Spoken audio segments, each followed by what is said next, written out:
black and white edition of a critically acclaimed book, a legacy character, a new all ages icon, and a spinoff of a fantastic tournament style story.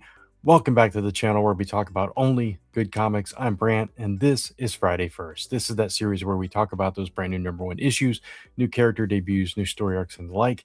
And this is for books that are coming out on July 8th, 2026. Before I get into that, want to wish everyone in the States a happy 4th of July this weekend. Hope you have a great time with your friends, loved ones, whatever you decide to do. If you decide to just chill in your house, whatever. We actually have a show this weekend.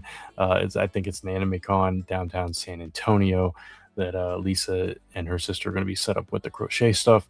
So no big plans for the 4th celebration, but yeah, hope you have a great time and happy 4th and all of that. So, with that said, let's get into an honorable mention and a noteworthy comic before we jump into this week's top 10. All right, this week's honorable mention goes to Image Comics' Do a Powerbomb Black and White, issue #1. This collects the first 2 issues of this critically acclaimed series. All of us over on Comic Book Weekly absolutely loved Do a Powerbomb, which was kind of cool because I was the only wrestling fan. But because of the heart of the story, Mike and Kat also got into it, and we absolutely love this book. So this is a really cool edition. I wanted to make mention of it. If you've never checked it out, you can check out Daniel Warren Johnson's work in black and white. Moving on to our noteworthy comic this week, we're talking Absolute Batman issue #22 from DC Comics. This is the origin of Harley Quinn, the absolute version of Harley Quinn. We're going to get the backstory of this version of the character. So definitely worth a mention here on Friday First. If you're not following the Absolute Batman series, you are missing a great book. And I can't wait to find out more about this version of Harley Quinn. But with that, let's jump into this week's top 10. Coming in at number 10 is the Fantastic Four First Foes Shala Ball, issue #1. This is diving into this version of the Silver Surfer that we saw in the movie, the Fantastic Four movie. We're going to learn all about this person who became the Herald of Galactus in this book. This one is written by Charles Soule with art by Mark Buckingham, so that's kind of interesting that we've got Charles Soule on this book. And you've got the entire Fantastic Four. Obviously, the movie versions, it looks like Pedro Pascal making a cameo there, and Vanessa Kirby, and so on and so forth. So, yeah, if you like that version of Silver Surfer, you might want to check this one out. And that's why the Fantastic Four First Foes Shala Ball comes in at number 10. Coming in at number 9 is Vampirates issue #1. This is written by Fred Van Lente. This is from Boom Studios. And this Vampire Pirates, right? It's a world ruled by vampires, and there's sword fighting and carousing and all this kind of stuff. But now there's this mysterious captain who runs a pirate ship and is getting more than she can handle of both pirates and vampires and all this stuff. She must rise to the ranks of the vampirates from lowly swab to queen of the sea of night, so the oceans will run red with her vengeance. Sounds like a cool concept. So if you like the mashup of vampires and pirates together, you might check this one out. And that's why Vampirates comes in at number 9. Coming in at number 8 from IDW, speaking of vampires, we've got Operation Iron Coffin. Dracula has been resurrected, and now he's hell-bent on redemption, of all things, teaming up with the British Allied forces during World War II, and he's fighting Nazis. So it's Dracula resurrected fighting Nazis in World War II. Really out there concept. Like the cover, like the art style there. So interesting. Had to put it on the list, and that's why Operation Iron Coffin comes in at number 8. Coming in at number 7 is Jeff the Landshark Superstar, the latest collection of Jeff's stories here, obviously written by Kelly Thompson. And Jeff has been kidnapped, and Mojo is trying to put him in his biggest show. And now all this brings about a bunch of chaos. And we've got this klepto companion, Ken. But Jeff's not the only star of the show, because it's Mojo, so we've obviously got some X-Men in the mix. We've got Wolverine, uh, Storm. Who else we got in this? We got all kinds of characters. We got Kate Locke, we got Kawaii Wolvie, we've got Armor, Doctor Strange, Elsa Bloodstone, all kinds of characters making cameos in this one. Jeff the Landshark's always a fun time, and that's why Jeff the Landshark Superstar comes in at number 7. Coming in at number 6, following on the heels of that, is the latest all ages icon here with Symbie. It's Symbie, to be specific, also from Marvel, as Symbie goes solo. So now we're going to see this character that was from the Infinite comic, made an appearance in Amazing Spider-Man for that arc, and see all the chaos that ensues with Symbie, and that's why It's Symbie comes in at number 6. Now let's get into those top 5. Coming in at number 5 is Zorro's Legacy, issue number 1. This is from Alien Books, and I thought this was kind of interesting. This is written by Dan Abnett with art by Aaron Lopresti, which is a really solid creative team there. But I thought this was interesting because it's a legacy character. It's happening in modern times, and this guy David De La Vega, obviously the descendant of Zorro, kind of takes up the mantle in present day, or I don't know if it's exactly present day, but it's definitely modern day. So that's kind of an interesting concept to take with it, and I'm curious to see how that plays out. So that's why Zorro's Legacy comes in at number 5. Coming in at number 4 from DC Comics, we've got Clayface Celebrity Dirt, issue number 1.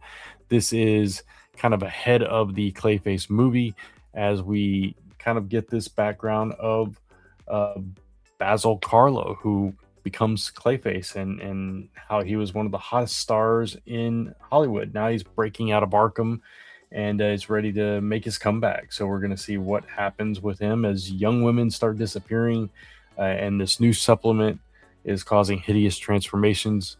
Obviously, the supplement probably that turned Clayface into Clayface. I don't know. But we've got acclaimed horror writer Jude Ellison S. Doyle and rising artist Fran Galan joining forces for this bold new miniseries, as it describes it as equal parts body horror and Hollywood glamour. And that's why Clayface Celebrity Dirt comes in at number 4. Coming in at number 3 from Ignition Press, we have Dispatched, which describes itself as MacGyver meets Die Hard in this life or death unboxing. So I'm just going to read a little bit of this. It says, estranged from his family and living under a government-issued alias, ex-Black Ops agent Morgan Power endures a life in suburban exile as a delivery driver for a major global courier company. And it's a 180 from his action-packed classified work life, etc., etc. He's trapped in this parking garage, besieged by this corporate office park. He goes back to basics with nothing but his survival skills. So he's kind of like taking all his knowledge and coming against this force in just, it's like a typical action movie, right? So it's kind of cool. We got B. Claymore writing it here, and the artist is Daniel Getty from Skin Police. So there you go. If you like those kind of thrillers, action movie kind of style stories, and you enjoyed what Ignition Press has been doing, you might like this one. And that's why, for me, Dispatched comes in at number 3.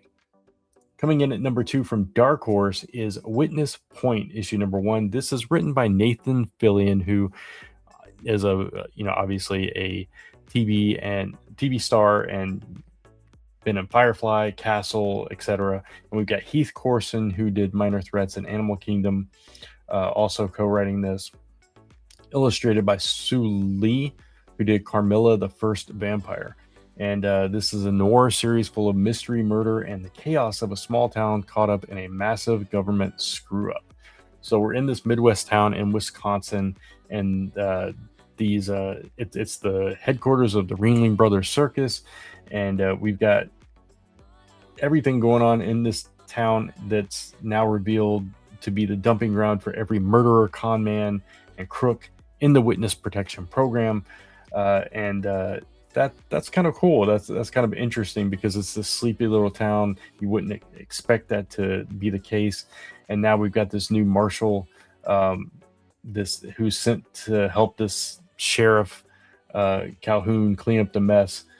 but he's found with his heads and his hands cut off, his body dumped in the town square, and all this kind of chaos going on. So craziness ensues in this small town, and co-written by Nathan Fillion of all people. So that's kind of cool. I want to see what kind of story Fillion puts out here, and that's why Witness Point for me comes in at number 2. And finally, coming in at number 1 is Exquisite Corpses, Rascal Randy, issue 1. For me, what other book would have been at the top of this list this week? This is the spinoff from Exquisite Corpses, which recently ended, and now we're starting to get these spinoff characters. The first one being Rascal Randy, which is this mascot character that seemingly cannot die. He was, wrapped in chains at the bottom of a pole. He's been stabbed. He's been shot. All this stuff, and yet he keeps coming like a classic horror movie villain. So now we're going to learn more about him as we go to another sleepy little town in Aurora Springs, New York, which is the birthplace of Rascal Randy. Not the man in the suit, but the actual mascot. So now we're going to maybe find out the origin story, what poised him to become the greatest animated character the country's ever seen, all this good stuff, and murder sprees and all that stuff that you love from Exquisite Corpses as well. This one is written by Tyler Boss, not by James Tynion, by the way, with art by Dylan Burnett. But I'm really curious about this one. I've been excited about this one since they announced it. And yeah, he was a standout character in the Exquisite Corpses series, so I definitely want to follow his journey here. And I'm excited about all the stuff coming from Exquisite Corpses in the future. But that's why Exquisite Corpses Rascal Randy comes in at number 1. And there you have it. There is this week's top 10. Hope you enjoyed it. If you did, please give it a like. And let me know in the comments below what books or what first issues or just books in general you're most looking forward to this week. Of course, if you haven't done so already, hit the subscribe and notification bell so you don't miss any of the content going up on this channel. And of course, you can follow me across social media at OnlyGoodComics or type in OnlyGoodComics.com to take you right back to this YouTube channel where we talk about only good comics. Until next time, thanks for watching. Take care. Keep reading those comics. Happy 4th, and I'll see you soon.